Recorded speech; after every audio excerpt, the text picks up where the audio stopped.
Welcome back to Talkin Shop. I'm your host, Brandon Bombardo. Today, we're diving into a topic that affects business owners more than they realize, and that is paralysis by analysis. It's a silent killer of progress. It's the reason good ideas die before they ever take shape within your business. It's why shops fall behind competitors, a lot of times simply who are deciding to move forward. And in today's world, with endless information, countless opinions online, and decision fatigue hitting harder than ever, overthinking has become one of the biggest threats to your growth. So today, we're going to talk about what paralysis by analysis is, why it's happening, how to break the cycle so you can make faster, more informed decisions, stay competitive, and build momentum for your business. But first, oh God, I get to introduce one of the worst fantasy football consultants I have ever met in my entire life. Okay. Nick Peters. That's ridiculous. That's not. It's the truest statement I've ever said on this show. You are the worst fantasy football consultant I have ever consulted in. I want to hear the reasoning why. Cuts. Brees Hall. That's all I have to say. I mean, you're the one that listened. I listened to my consultant. Well, but I should have looked at the fact that my consultant is 1-64 this year. But still the third highest scoring team in the league, so make it make sense. It's terrible. I actually feel bad for you. Out of the 12 teams I played this week, I think I would have beat 8 of them. You did. I checked. I watch every week. Hey, you know what's really cool about this week? You're officially eliminated from the playoffs. Oh, sick. Okay. Yeah, no, you know what else is great? Okay, go ahead. I literally, with bye weeks, suspensions, and injuries this week, I have 0 receivers I can play. Literally 0. That's awesome. You know, don't feel bad. I have 1. DJ Moore. It's not much better. So you have half. It's basically like 0. So, yeah, this week. But fortunately, I clinched the playoffs berth last week, so I don't care if I lose this week. Well, you need to care. I don't. The rest of the league is depending on you. I'm just going to play what I have. I'm not going to drop players just to drop players. So yeah, I can't really do that either. I have a couple. I have like 4 tight ends on my team, so I can drop a couple. 4 tight ends. Would have won this week if I wouldn't have overcoached my team, but that's another day. Well, I would have too if I didn't do the same thing. You won. Oh, that's again. Right. So shut up. I forgot about that. I don't like you. Terrible though. That I was so mad for 4 days because you told me to play Brees Hall, and I was 100% convinced I was benching Brees Hall, and then you made me feel like the biggest idiot when we were standing there. You're like, "You don't bench Brees Hall." What? Why wouldn't I? I'm putting Etienne in. You don't do that. You don't want to play him. Etienne puts 20 points up. Brees Hall 4. Cool. Happens. Good work. And he still won by 30, so who cares? Yeah, it worked out. That just means last night is the only reason that happened. Well, and they had to sit out for a drive. I saw that. That made me nervous. Not gonna lie to you. Too much partying in Vegas, I think. Apparently, but that's fine. It worked. They were crazy the rest of the crazy game. good. Let's get on with this. Okay, moving on. Nobody cares about fantasy football. I just want to introduce you, especially when you're just making up lies. People are here for the truth. The worst fantasy football. They want to hear consultant. Truth and facts, and you give them none. The truth, right there. For the first 2 minutes of this show every week. All right, let's talk about it. We're gonna break down this episode a little bit. So, I want to talk about how to identify whether you're just spinning your wheels, kind of like we are right now, trying to explain fantasy football. It's icy outside. Yep, it is icy. How to shift towards true productivity, which is something we've talked about. You okay over there? There's something stuck in my teeth. And how real businesses have transformed themselves by thinking smarter, not just working harder, which we've talked about a couple weeks in a row now. So, really just kind of excited about this one. I think it fits a lot of businesses. So, can we do questions first? Okay, fine. Got a couple. Okay, fine. Really, really good ones, by the way. I bet. Sounded very sarcastic. I just was answering the question. I said, I'm sure you were making a bold statement. I'm sure it's as good as your consulting. Go ahead. Let's see. Question number 1. Okay. Is there a good option for drilling and tapping 12 gauge steel? Yes. Great answer. Thank you. Though in all seriousness, if you want to use 12 gauge steel and you're drilling it, I mean, you can do that technically. Technically, you could do that with any rotational tool, right? I mean, you do it with a hand drill, you can do it with a router. I mean, you can do it. It's about doing it appropriately because steel is a lot of times one of the harder materials you're going to work in, so you can cause damage to machines if you do it wrong. So traditionally, people will do that with like a milling center. We found some success with routers, but it's not the design intent of this type of equipment. Traditionally, the risk that a spindle has is that the bearings are softer metal than steel itself. So the risks from crash or over forcing it, if you're drilling too fast, can cause concerns. But if done correctly, it's possible. Especially with a more industrial machine like our IS machine or ISMs. But again, the weak point there is truly the internal spindle bearings. And so that's why people will look at milling centers, because they have a different style spindle on them. And traditionally, they're a much higher torque designed for that kind of work. So, great answer. Thanks. Number 2, how do you use a machine to produce ADA signs? There's 2 ways to accomplish that. You can do the raster style, which is historically the more popular traditional way of doing it. You drill a hole and then put the little raster bead in there. Or you can do the newest technology is the quill print style. And both are options available for our equipment. So that's the nice thing, is if you are looking at doing that, you can contact us and we have solutions to cut ADA signage with our platform. But yeah, it's basically you're going to take material and either, depending on if you're using color core material, where it's 2-color plastic. So when you route into the sign, it gives the illusion of painted, right? Yeah, it exposes the color underneath. Correct, yeah. Exactly. So that's where, like, when you get the blue and white bathroom signs, right? It's the white is the core and the blue is the outside. So when you engrave and you go to depth, it makes all the designs. And then, of course, the rasters themselves, you're either printing them on there or you are inserting them bead style. And actually, we have an auto inserter for our machines that allow you to do the whole process in one program and you don't have to do anything. So sweet. Yeah. Last one. How can I become an influencer or marketing partner with ShopSabre? Do you give away machines for marketing purposes? First, I appreciate the interest we've seen. It's weird. Like, we've seen a ton of interest in the last 60 days. I've gotten probably 1 or 2 requests a day for the last, I'm not joking you, probably 60 days about this exact topic. And admittedly, like, it's overwhelming. Like, you get so many requests that you're like, we really appreciate the interest, but how do you, like, decipher who's illegitimate, like, gonna give you a good ROI versus who's just looking for something free, right? And admittedly, like, in the past, we've gotten burned on this. We've worked with some companies and, it doesn't always, turn out to be beneficial for us. And once somebody's got a machine, they can do anything they want with that machine and make as much money as they want. But if they're not promoting the product, like, we get nothing. So, therefore, we don't give away machines. We don't do anything with free equipment, right? Everybody's got a cost to play. It's pay to play. But we do work with those who work with us, and I will say that. So naturally, we found it's the best relationship is organically built. And realistically, if you're doing work with your machine and showing it off and, driving people towards us, we love those marketing stories. We don't like to buy our marketing stories. We'd rather build them. So it means we're going to work with active users and people who invest in our product. And we see it as a mutually beneficial growth. And then we'll continue to work together. So, obviously, often we provide an upfront incentive to everyone buying a piece of equipment, right? We feel like we provide a lot of incentives, through the support and the training and, some of the freebies that we have often included with our machine that other people charge for. And therefore, like, the return in marketing and things that they can do will 100% depend on the results of the work that you put in. So I guess if you put in the work to build the relationship, we'll do the same. And typically we can find a way to work together. But the best way to be an influencer is truly influence people. It's not buy it, not try to, tell us to give you a discount, then you'll influence people. It's really about natural influence and natural organic built relationships. Well, and I think too, like you said before, buying those stories and, like, just paying somebody to say good things doesn't really hold the same weight as people that just buy the machines and then, share our stories. Share the stories with us like they do via email and stuff like that. Yeah, it's kind of amazing. We actually hear it often where people call us like, oh, I was talking to your competitor, so-and-so. I'm not going to name names. But yeah, they're willing to give me a free machine. Or they're willing, and I'm like, man, like, you're pretty bold to just give away product to get somebody to talk about you. Like, for me, let's do what we do every day and let the people talk about it that are naturally using it. Right.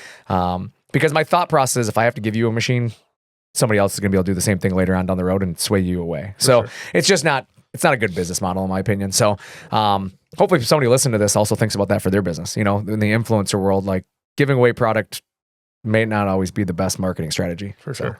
It might be a quick hit, but I don't think it builds the long-term loyalty. So I would agree with that. Yeah.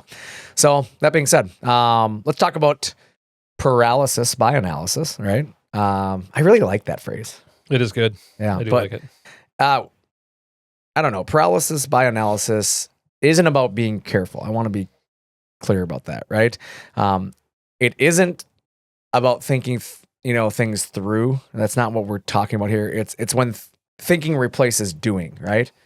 That's what this is really more about, is that you think so much that you just do nothing. Right. And I think that's the problem that you see in businesses is, I don't know, like it shows up in shops. I don't know, like in a situation where you need new equipment, right? But you keep researching instead of just buying what you know is obvious. Right. And I think we see that a lot in our line of work, where somebody like, they go through all the, comparisons, they talk about equipment, they openly tell us like, yeah, no, your machine's definitely the best one on the market, but we want to keep looking, or we want to keep researching. Like at that point, like the research is just unnecessary. You've admitted it, you've seen it, like, oh, I've been looking for 6 months, but I want to make sure I'm not missing something. Like we hear that too. And it's like, at some point you just got to take the leap of faith, right? Right. I mean, and if you've made that statement that that yours is the product we want, like what, you're just wasting time then and putting yourself further behind, right? Well, like, I think, what are you going to find out? Like if you made that decision, what are you going to, I just don't understand what you're going to do or gain from it. Yeah. And like a bigger one is like people who want to improve their workflow in their shops, right? Oh, we know that we're handcuffed because we outsource this process, right? So we want to bring it in-house. But then they spend more time comparing the software or implementing anything than they actually do improving, right? And so it just takes forever. They hold off on staffing changes. That's another one you see where it's analysis by paralysis, right? Like or paralysis by analysis, excuse me. It's where you're holding off on adding necessary staff, right? People run at these like ultra low staff numbers because they're afraid of choosing the wrong person. And it's like, a lot of people have heard this phrase, quick to hire, quick to fire, right? Like you're better to let the person show you who they are. Right. And sometimes they show you who they are, and that's a great thing. Nick, well, I mean, perfect example. Right. But I mean, going to that point, like we've all seen it. You can have the best resume in the world, or you can be the best job interview in the world. Correct. What does that mean? Nothing. It doesn't mean anything. You could have the worst interview in the world, but you could be the hardest working son of a gun that's exactly does the truth. The work. Some of the best people I've ever hired, admittedly, weren't the flashiest in their interview. Right. It was just, you could tell, right? When you talk to a person, you can tell a person who has rehearsed and practiced their interviews. Yep. You can tell it. I'm sorry, but I can see an unnatural interview every time I'm in one versus somebody who's like super nervous and fumbly, but you can tell they're honest, right? Yep. They're trying to be perfect, but they're being themselves. And, admittedly, their resume might have some red flags on it. Like you look at people's resumes and sometimes you're just like, man, like, do I really want this person to work here? But then you start talking to them and you're like, yeah, like they're the person, and so you take a risk. And sometimes that's the best thing you ever do. And admittedly, I've had some people that their resume is absolutely phenomenal. They don't do bad in the interview. Everything seems right. You hire them and it just doesn't work. It just isn't a good fit, And so you can see it both ways. There's things like that. So again, staffing changes is a hard thing for a lot of businesses. The other thing that I think that kills companies right now is people rely on online reviews way too much. Like my wife's the queen of this. Like she will read everything online about something and like 20 online reviews about it, right? And 90% of those people have no idea what they're actually talking about. Right. But it sends you back into a spiral. And my wife's that person where she's like, well, this person said that. And I'm like, yeah, okay, but that doesn't apply to us. Like, I'm not going to worry about what Stacy from Oregon thought of the soup you're buying. Like, I don't care. Like, you know what I'm saying? Like, jeez. Oh, God. Or that guy from Florida that wrote a review on a snowplow. Sorry, hold on. I got to fix this. Wait, what? Or like the guy from Florida that wrote a review on the new snowplow you just bought. Yeah. I mean, those just like, I don't really even read reviews, to be honest with you. I do to a small extent. I look, do they have more bad than good, right? Do they, like I look at those things, but yeah, a lot of times when I read the negative, I also try to understand like, what are they complaining about? Right. Because I've found, especially in today's world, online reviews are often used intentionally for malicious negative use. 100%. You can tell this by reading them that it's manipulation at its finest now. Nowadays, like people know that like, oh, I'm going to go online and say something. I have, as a consumer, gotten to the point where it's like, I don't even care, because people do it to try to get something for free, try to, bully their way into an answer. And it's like, often it's not the truth. There's, what do they say? There's 3 sides of the truth, right? You, Your me, side, in the my middle, side, right? And then the truth. Right. And that's where I'm like, we all have bad experiences with products. And I've often said this a lot of times, like, look at Ford Motor. There is somebody out there that will tell you to never buy one. They'll tell you how terrible they are. They kicked their dog. They're the most horrible people in the world. And I'll tell you right now, I would buy my Ford pickup truck 100% of the time again. Like, I've had the greatest experience with them. So it's like, sometimes it's just the person. Sometimes it's an anomaly, right? You just have a bad experience. Sometimes things happen, right? I mean, let's be honest. It's everything. You're going to have issues with a product regardless, right? Like, nothing is perfect. Nothing in the world. There's always things that go, there's going to be things that go wrong. Yep. Like, but does that person stand behind it and take care of it? Like, I think that's the bigger issue, is like how people handle it. Right. Instead of just, like you said, going out there and throwing a fit about it. But that's why, to me, there's other avenues. Yeah, that's to me why, like, reviews can spiral so many people out of control. And then, the other one that I think also holds companies back is this, like, perfect moment, is what I call it. They're looking for the perfect moment to do something, right? Yep. Is it the right time of year? Is it the sale? Is it the economy? Whatever. But that perfect moment never exists, because, okay, now the economy is good, but the price is higher. So I'm going to wait till the price goes down. Well, the price goes down when the economy goes bad then. Right. Because now they got to move product. Oh, well, now the economy's not good, so I'm not going to buy it even though the price is low. So it's like, no matter what you're doing, like, if you need it, you need it. Yep. Like, that's kind of my philosophy. It's not like buying a boat, where it's like, do we need a boat? Do you run a fishing guide? No. Then you might not need to invest in a boat, right? But like, do I need a hammer? Well, are you a carpenter? Yeah, probably need to buy the hammer. It doesn't matter if it's a little bit more money right now. Right. Correct. So I don't know. Like, the kicker for me is like, the indecisiveness or the indecision is still a decision, right? Like, it's usually the most expensive one you make because not doing it costs you money. Like, real world example for me is like, I've worked with a lot of shops, and a small fabrication shop that we worked with spent several months comparing CNC routers, right? And every month they compared, they were losing jobs, right? Because they couldn't take on more work. And by having the right equipment, they felt like they were going to make more money. But by having no equipment, they were simply making less money. And their competitor, who added equipment right away, landed a contract they were after. He was very honest with me. Like, yeah, we lost that contract because he could take it on the timeline they needed. And it's like, one decision that gentleman made, or the one excuse he made, right, was, I got to keep looking, was essentially paralysis by analysis, and it cost him money. And fortunately, he ended up buying a piece of equipment from us, and, obviously was able to land some other contracts. But he told me about that. He's like, admittedly, Brandon, he's like, I should have bought from you 6 months earlier, and I would have gotten a much bigger job than I ended up, missing out on.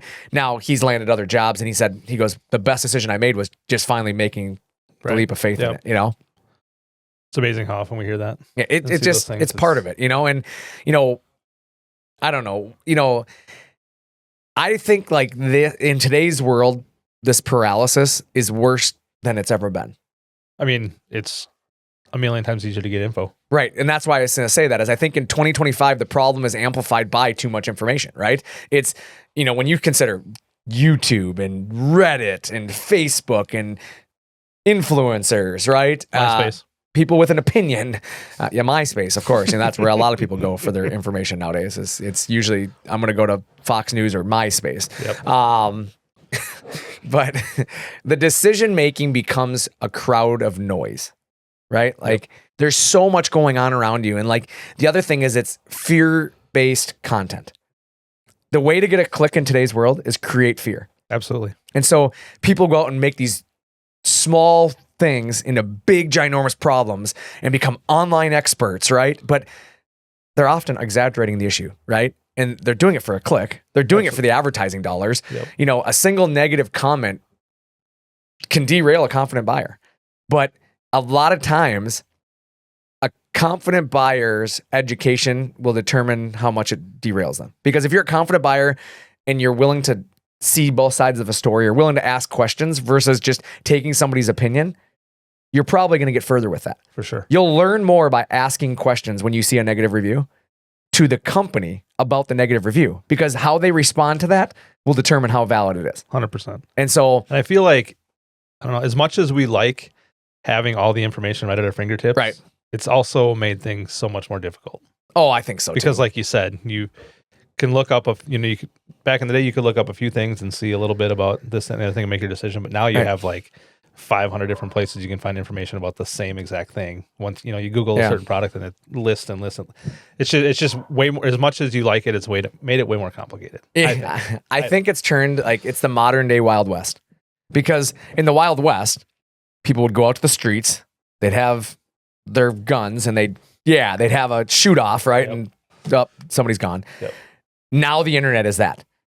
There's no rules to it. They just go out there and just let's have at it. And it's like, I don't know. It's messy. Oh yeah. And like the pressure to be perfect now for a person, like think about being a kid in high school nowadays. Like admittedly, I would not want to be in high school right now. You have to be perfect because you make any mistake, it's all over the internet. Video cameras everywhere in your face. Like my poor kids, they have cameras all over the house. Like I can catch them when they're doing something they shouldn't be doing. Like you have to be flawless. And then now try running a business in today's world, right?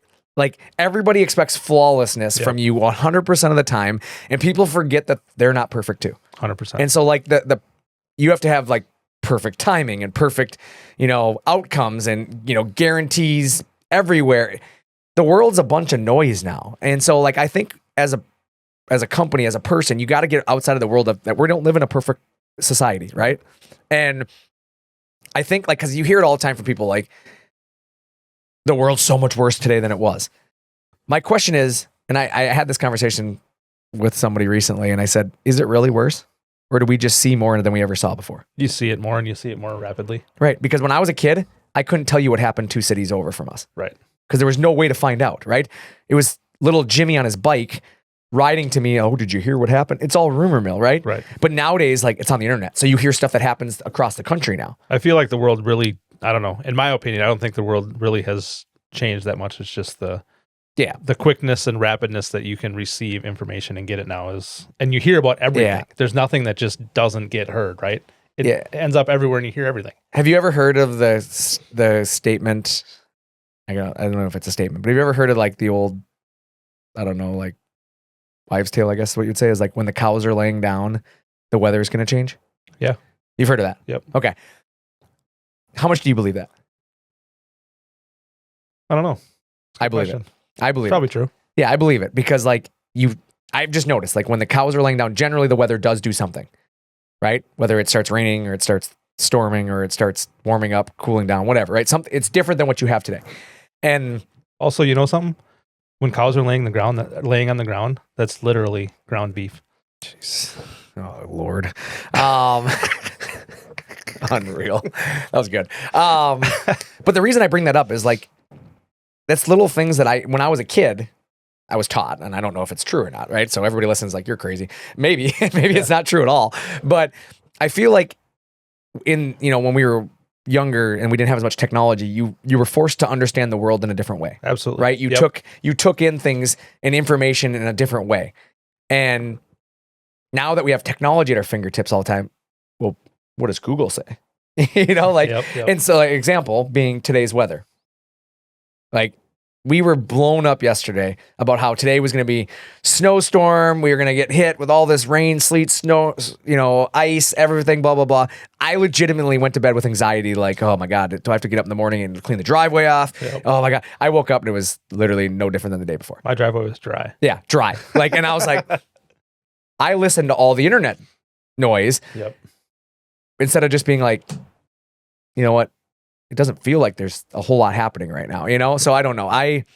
But that's the perfect example of like just throwing random stuff out there to get people all hyped up. Well, the weather companies do it all the time, right? The biggest storm of the century, and then it doesn't snow. It doesn't sell if you're not getting dramatic and hyper with it. Well, and it's true that in the internet world, the more shares you get, the more clicks you get, these I don't know what you want to call them. Systems, is that what we call them? Systems? Platforms, they pay for that because they can advertise to it. Yep. So it's like, yeah, of course they want to make the clickbait, right? We've all heard that. So it's like, I don't know, like perfection is the enemy of progress, in my opinion. So if you're waiting to be perfect and if you're trying to be perfect, you're just going to hurt yourself. I think, realistically, I think of some of the ShopSabre customers I had a ShopSabre customer that once said, we didn't grow because we got everything right. We grew because we refused to sit still. And it's the truth, because that's a principle that every winning shop truly practices. Because you're not going to get it right all the time. Like, no sports team gets it right all the time. Nobody in the world gets everything right 100% of the time. And the cost of overthinking is, I don't know, it's really time, right? For one, while you analyze the data or whatever you're looking at, your competitors maybe just simply acting, right? Yep. The other cost is money, because while you're waiting to do certain things, maybe it's automation, maybe it's hiring, whatever it is, you're draining resources in another way, right? Whether it's material waste, labor inefficiencies, lost bids because you can't take on more work. And then the last thing I think that you always lose, no matter what, if you have paralysis by analysis, is momentum. You are going to lose momentum 100% of the time, because the most powerful force in business is your momentum. Absolutely. And keeps you moving forward, right? Well, how many times have you, and you've heard it, right? Like, he can't lose right now. He can't lose right now. Like sports players, when they're on, they're on. Yep. Do you really think they're doing anything different? No. It's confidence. Right. Like, when you're more confident, you play at a higher level, right? Absolutely. Like, shooters are going to shoot. Because you're just going to, you're just going to go shoot because you know it's going to go in, right? Like, I think about that. You're not questioning is this shot going to miss the net again? Or, right. And that's what I also you're going to do it. Flip the momentum now. Think about a person who's having a drought. Do they shoot the puck as much? Do they shoot the basket as much? No, they pass it backwards or pass it. They overthink it, right? Yep. They're analyzing, oh my God, this might not, it's not the perfect angle. It's not the perfect. So then they overthink it. They pass in the shot. They aren't hitting their strides because of the fact that they're worried about doing it right 100% or being perfect. And so I think that's where, like, momentum has to be considered as the biggest thing that happens, because once you stop, restarting is twice as hard. Right? Yep. Do you ever watch the show Survivor? I have, but I don't really watch it religiously. I've watched it a lot over the years. And the thing that I always think about is, like, the team aspect of that show. And a lot of times, like, the challenges they do will be like, move this giant boulder across the beach, right? Yep. And they got 5 people that have to, like, roll this boulder. But that giant boulder, the hardest thing is to get it moving. Once you get that boulder moving, then they start moving, right? But then, let's say somebody trips, falls, whatever, and the boulder stops. That second start is a lot harder than the first start. For sure. Yep. Because it's just like you've used all your energy, you've gotten there, and now you've stopped yourself. And so that's, to me, like, cabinet shops is another example I like to use. Like, when they're upgrading to CNC, but they want to research every little detail possible, right? And it's like, you have to research. You have to do your homework. But 2 years later, when they're still thinking about it, and now their backlog is 2 years in the making, right? And they're overloaded, and they can't keep customers happy, or they can't land new deals, and now they're not growing like they once were. Getting started again, where it's like, okay, well, now is the time. Oh, now did I make the bad decision? Like, maybe I shouldn't add equipment. By the time they buy the equipment, they're in recovery mode. Right. Now trying to dig out of that hole they buried themselves in. Right. Instead of growth mode. They were in growth mode when they started the research. Now they're in recovery mode because they're trying to put up fires everywhere. Right. And it's like, I don't know. Successful companies just make decisions. I mean, that's honest to God truth. Like, top performing companies, some of the biggest ones in the world, are growing during uncertain times because they practice action, right? They practice making decisions. And they define the goal first off. And I think that's the first thing in business. You have to define where your goal is. What is the outcome that we want? Right. And I don't think it's that hard to define that. No, but you have, like you said, you definitely have to have something you're working towards. Right. You can't just go into a blind and just But see do you what happens, think, okay, I'm going to ask this, and this is an open-ended question. I don't need an answer necessarily, but if you want to answer it, you can. But, and this is to you, the viewers and the listeners, how many of you right now know your goal? And then I'm going to piggyback on that question. How many of you know that your company or your employees know your goal? It's a good question. Because knowing the goal internally in your head is one thing, right? But knowing it so everybody knows it, right? That's the thing, is like, you have to define the goal and then only gather the necessary information, because you don't need everybody's opinion. You don't need everybody's reviews. You don't need every hypothetical situation because the world's full of hypotheticals. You just need to grab the right information, and then you need to set the deadline. When is this decision going to be made? When are we going to say, okay, we've got enough information to make our decision? What's the date? What is the deadline? What is that progress report? How much information is enough? And then how do we prevent it from turning into delays? How do we stop ourselves from overanalyzing this? Right? That might be the most important thing, though, to set that deadline and stick to it. Right. Because if you just kind of go into it willy-nilly and be like, we're just going to do, I mean, like you said, it could be 6 months later and you're still, in decision-making mode and not doing it and just continuing to fall further and further behind if you don't just stick to that day. I think you have to also learn to trust people. I think that's a big part of it. Trusting people's experience, trusting experts, people who know it more than you do. Right. Trust the data. I think data is a big thing. Like for marketing, obviously I do a lot with marketing every day. And a lot of people want to judge marketing on emotion. I don't like that ad. I don't like that approach. I don't like it. I don't. Well, I don't care what you don't like. What's the data telling me? Right. And that's the biggest thing I teach a marketing team around me is like, what is the data telling us? Because it's not what you like, it's what the customer likes. It's what the customer believes, what the customer's saying. Like, and that's part of what we do here is like, again, it's the hardest thing to do is tell somebody no, right? Tell a customer no, tell a potential client no. But sometimes it's just their personal opinion, but data speaks louder. Right. That, maybe that one person doesn't like something or that one person wants something differently, but the vast majority of your data says that's not a good decision. And so you have to trust that. You just have to, because there's so much noise and outside influence that isn't real. And then you have to you have to be willing to take the ability to talk to professionals, not just friends, right? Not just internet speculation, not just whatever. Like, talk to people in your profession. Ask them what worked for them. Find a shop that, believes in you. Talk to customers of the product you're considering, right? See what they're thinking. They're going to know best. Right. And they're going to be the ones that give you the honest, like real feedback, right? Not stuff you're just going to find. At least that the person you're talking to is using the product, right, and has been using the product and can give you honest feedback. My question has always been, and it's like cabinet makers, right? You see it where like they're trying to make MDF doors and they try to do it their own way. But like the best way to do it is talk to the other MDF door companies and say, hey, what material are you using? Find out the right material, because there is a right and a wrong material when it comes to that. And what's the right finish? And just learn from people who are already doing it successfully. Don't do it blindly. You have to move, right? That's the biggest thing, is you have to move. But do it confidently. Like, know that you're doing it the right way. If you do all these steps that we just talked about, you're going to feel more confident to move forward. And so, when you think about another example that I like to share is, one of our customers, he upgraded his equipment during a slow period of time. It was during COVID, right? Businesses were shut down. People were kind of panicking, right? Yep. But he upgraded equipment. And the data showed that the work was there, right? The team around him was kind of in a panic, right? Like, I don't know how we're going to keep up with a sudden rush. So emotion said, I should not spend money right now because the world's shutting down. But customers were coming to him at record numbers talking about upgrading their bathroom and upgrading their, and it's like, I can't keep up. So he upgraded. He jumped, the data showed leads are up, closes are up. We can't keep up. Like, lead times are gonna get too long. So he bought it. And within months, he told me flat out, he goes, within months, I increased my capacity. So our shop was able to keep up with the work.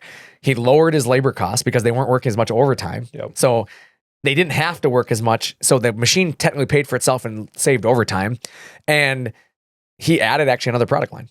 He now, because obviously as the world kind of changed, right? He now has 2 pieces of equipment in his shop.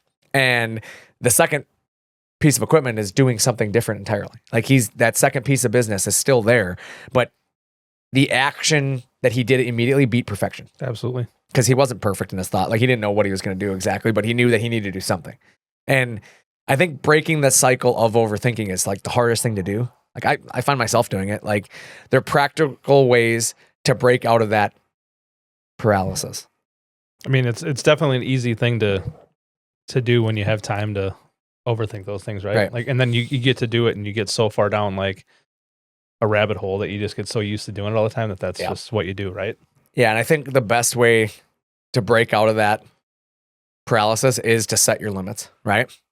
60 minutes of research, right? Or whatever it is, right? 2 weeks of research. We're only going to have 3 options. We're going to narrow this thing down, right? We're not going to look at everything out. We're going to look at the 3 options that we feel are the top options, right? We're going to make one decision, not a A, B option here, right? We're just going to make a decision and try it. And you're done, right? Call it 60 minutes of research, 3 options, 1 decision, done. Move on. Right. I like it. Right. And then focus on what, I'm sorry. I was just going to say, like, I think like you said, having whatever the number of options you're going to have and making those options being options that are realistic to your business, right? Like there's no reason to look at things that you know you're never going to buy that are like out of a certain price. 100%. Right? It's a waste of time. Don't waste your time or the sales guy. Right. Like if you're looking at buying a car, are you going to go, let's say your budget's 60 grand. Are you going to go talk to Ferrari? No. Like you're not going to go waste his time or your time. Like look at what makes sense. And you hear so much outside noise. Oh man, if you don't buy this with, the blah, blah, blah feature, it's got to have the massaging chairs. Like, do I really need that? No, don't care. Like, so it's like, look at what really makes sense for your shop. And do you have the space, right? Maybe your shop can't even fit this other piece of equipment. Why look at it then? Right. Don't even consider it because unless you're going to suddenly have more space available and you're going to build a shop, like you're probably just wasting your time researching something you can't action on today. Correct. Right. So, to me, instead of researching the machine today, research the shop. Build the shop that you need first so you have the space to buy the machine if that's your concern, right? Or, whatever it is. I need to hire people, but I don't have any space for people. I don't have an extra desk. Well, we should probably research where we can put the person before I hire the person, right? Sure. So like you have to think about that and you have to focus on what actually matters, right? Like ignore the noise, ignore the myths, ignore the what ifs that are never going to happen. Like you just can't. You got to trust your processes. You built your business, right? At the end of the day, you built the business, so you probably have a pretty good understanding of what it takes.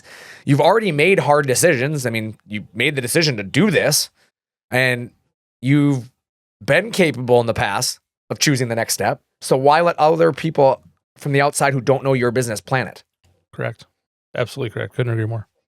Just get expert guidance where it's needed. Don't get me wrong. I'm not telling you not to do that, right? Talk to teams.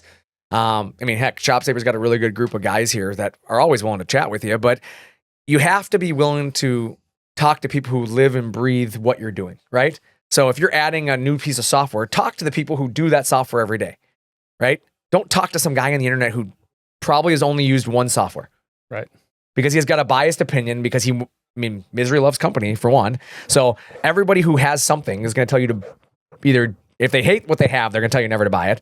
But the question is do they hate what they have because they didn't take the time to learn it?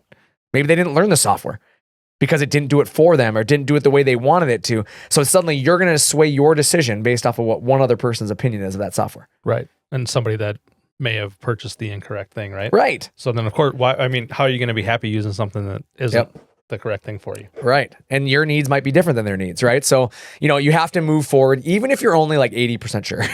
Like 80% sure means that there's only 20% unsure, right? So take the odds. The last 20% a lot of times comes from learning. It comes from education. So you have to adapt and you have to do things. You have to do things. That's the biggest thing I can say there. So, yeah, I don't know. For me, indecision doesn't protect you. It just delays you. And action doesn't guarantee success. I will say that. But inaction does guarantee failures. I can guarantee you that, right? Like if you don't do anything, I can assure you nothing's going to change, right? It's true.